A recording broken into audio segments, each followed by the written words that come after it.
Il y a, comme un air de Provence à Plescop, des espèces méditerranéennes et des arbustes rigoureusement sélectionnés pour leur robustesse. Les services techniques de la commune n'entretiennent que des végétaux vivaces avec pour objectif de ne pas dépenser la moindre goutte d'eau.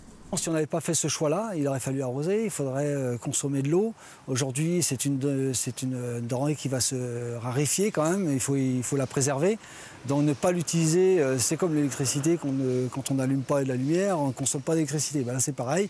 Une démarche amorcée il y a une vingtaine d'années et qui est d'autant plus d'actualité aujourd'hui avec les périodes de sécheresse à répétition.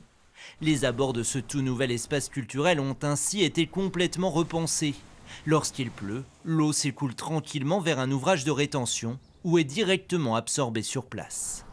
L'eau percole en quelque sorte à travers ce revêtement qui est perméable, vient être stockée dans un ouvrage de rétention et après s'infiltre tranquillement dans la nappe phréatique.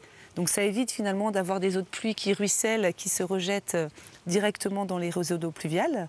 Des réseaux d'eau pluviale qui sont souvent coûteux pour les communes. Plescop a même décidé de les supprimer complètement dans ce futur lotissement de 650 logements. Ici, aucun tuyau n'est enterré. En cas de forte pluie, ces larges fossés vont permettre un écoulement naturel. Et chaque propriétaire devra veiller à ce que l'eau s'infiltre directement sur son terrain.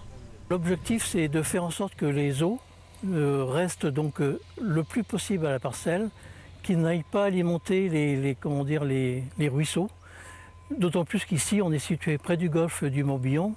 Et donc, il faut que la qualité de l'eau soit parfaite. Donc, plus on conserve les eaux à la parcelle, moins on a des risques de pollution. Une meilleure gestion de l'eau et une multiplication d'îlots de fraîcheur qui, selon les études, permettent d'abaisser la température en ville de 1 à 5 degrés.